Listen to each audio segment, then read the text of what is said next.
Ask Practical Doug. Oh, boom, boom, pew, pew, pew, pew. So if you've never joined us for this segment before, Ask Practical Doug, there's a small Doug that lives inside the Big Doug. That small Doug is known as Practical Doug, and he helps Big Doug through life's decisions. He helps guide Big Doug's hand, if you will. And our audience, be it on the live chat as you're watching this on YouTube or on our social medias or on our Discord, you can send us your questions. You can ask Practical Doug something. If you're on social media, hashtag Ask Practical Doug, and you might get your question answered here on the old segment. So we've got a few new ones, and I just feel like I want to save this one from Jared because it's just so good. I feel like we need a really good guest to pull this one out because I want to hear what the guest thinks too. So I'm going to go with this one from Slotty. All right. Okay.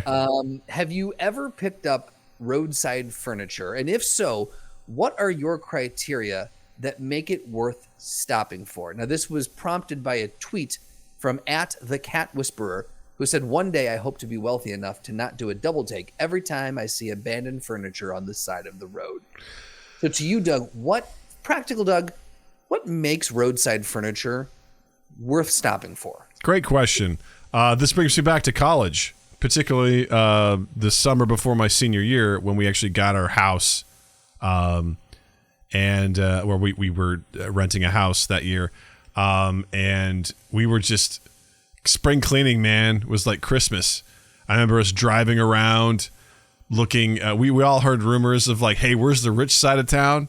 Let's go over there because they're rich and they're probably going to throw away really good stuff. And I remember we grabbed a couch, we grabbed like a coffee table and all sorts of stuff. And looking back on it, it's pretty disgusting to think that we grabbed someone else's couch. That was just on the side of the road. Like, you don't know, even back then, Jill was like, "This is pretty gross, guys, that you would do this." Because you don't know, this wasn't like refurbished. It wasn't cleaned. It was sitting on the side of the goddamn road. Like, just who knows what was crawling around in there? Who knows? Like, it was disgusting. And the thing is, getting older and buying furniture, Jesus Christ, is it expensive? Like, it is not cheap. Unreasonably at some points. We bought a new couch last year, and I was like, dear God. Like, I'm like, it's probably going to be that much. Looking at the price tag, I'm like, fuck me. And we have to order this? Like, what? Right. Good God. Yeah. So, I have picked up roadside furniture. Yes. I haven't done it since college because just like Jill got me to stop eating at buffets, she was also like, don't pick up other people's furniture because that's gross. Stop it. If I didn't have Jill at my side, probably still be picking up furniture on the side of the road. Do you think you would, huh? I think the criteria is, one, you got to check it like while you're there on the side of the road. It has to be in decent condition.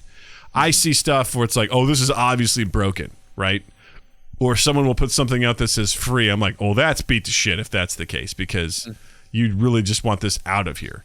Which, by the way, I'd recommend Free Cycle, or there's some pages that Jill uses all the time where people psychotically stock those to get the most random shit. I'll give you a perfect example. Please. I bought a lot of Spindrift, like packs, especially for when Noah would come, and it comes with the worst flavor of all time, which is grapefruit.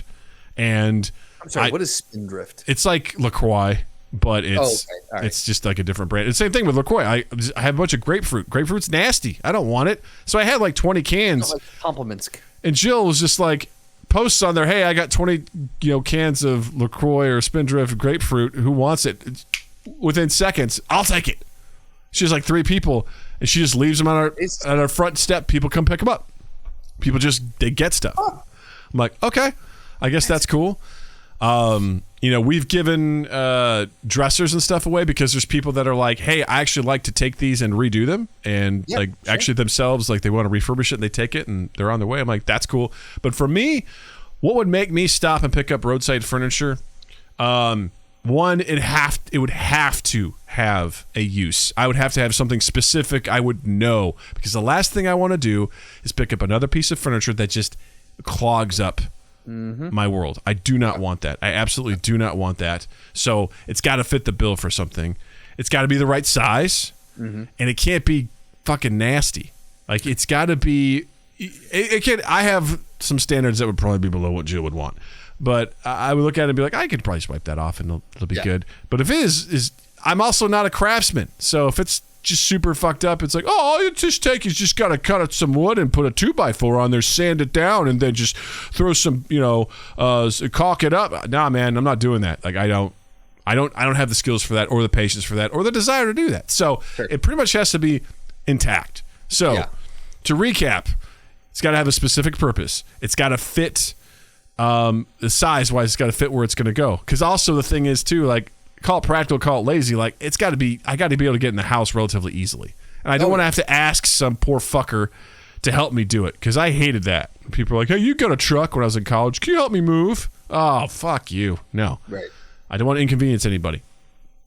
And then it's got to be relatively clean, and it's got to be in good shape. So those are my criteria for that. I haven't done it in a long time. Have no desire to do it unless somehow I saw something that really spoke to me, but I can't even imagine what that would be. At this point, your house is set with what you guys need right now. Yeah, I'm fine. So what would you even need? I roomed with a buddy in college, and he still is one of those guys who can see something and go, ooh, I can use that to make this, like, just his mind. I think his dad was an engineer, and he must have inherited some of that DNA, because his mind just worked in those really creative ways.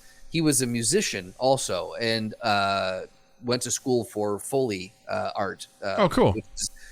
The people who do sound effects and such, like footsteps. Like, I thought you said like farts. Yeah, I mean, look, if it calls for it, fart into a microphone. That's all I'm saying. But he would, all the time, he'd come back in and he'd be carrying something under his arm. He'd be like, dude, I found this in the alley. This is great. And he'd haul it into his room. And you'd go in there, and he had this, like, rack built out, this sound rack that he would be either he had amplifiers in there or other, like, interfaces, or he was using it to store different things that he would use for Foley sounds. I've never seen anyone repurpose, thrown out furniture and just stuff better than this guy did. And kudos to him, because it was a wonder watching him work. That's I awesome. never could do it myself. I never had the desire to, similar to you. But watching someone who was good at that, I was like, this is the guy who the term secondhand was coined for this person. That's amazing. He knows exactly how to work with it. Well, good for that guy. I'm just saying. Good for that guy. Yeah.